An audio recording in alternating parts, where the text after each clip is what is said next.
I wish I could tell you the first time I remember somebody telling me that I'm pretty to be dark-skinned, but I don't. But I do remember one of the times where someone told me I'm pretty to be a dark-skinned African. I want to say I was in high school. And it's one of those things that people say when they're like sort of joking.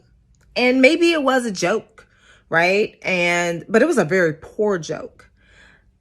Particularly because I remember it making me feel both exceptional and less than at the same time, right? Like how backhanded compliments are able to do that. Like, oh, you're pretty to be dark skinned.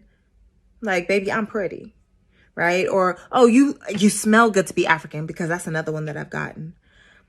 And I think about how these threads, these are simple threads of a story, how they wove together to create the person that I am today. And while some people rightfully did what they felt they needed to do, right? You do what you got to do for you. They chose partners that looked a certain way so that their kids wouldn't have it, or they used bleaching creams or perms or whatever they needed to, or felt what they needed to do in order to achieve the type of beauty that wasn't relegated to backhanded compliments, or even they relish in it, right? Because there's this piece of us that always wants to be the special one, right? Instead, what I decided to do is that we needed to change our definition of what pretty is. That we needed to expand that definition. And I created Cocoa Butter and Hair Grease. And it's not just a book. It is a book, but it's not just a book. It's a group. It made me create Curls Talk, conversations, understanding relationships, love, and sex through our hair, through our skin tone, because we need to have those talks, right? It made me create the free, fabulous, and fucked community for Black women on Facebook. I did those things because of how often that is a part of our story. It's a part of our narrative, how it impacts our sexuality, how it impacts the partners we choose, how it impacts the friends we choose. We think we make choices, and I say that a lot of the choices that we make because of trauma. And sometimes we don't know that.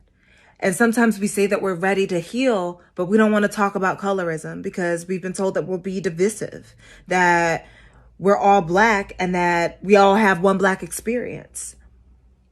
Well, let's be clear.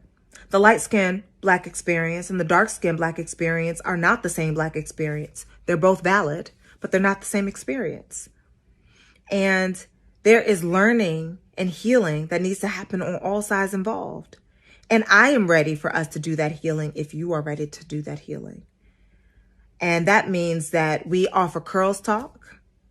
Check it. Get on the mailing list to never miss it. It means that we offer Cocoa Butter and Hair Grease, an 8-week group experience.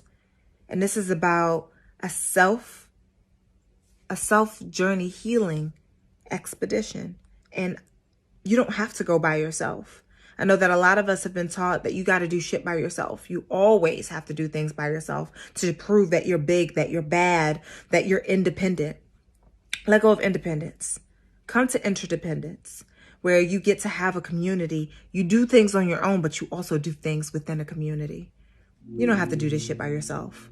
And quite frankly, you didn't hurt you. So you shouldn't have to heal you all by yourself. So come through.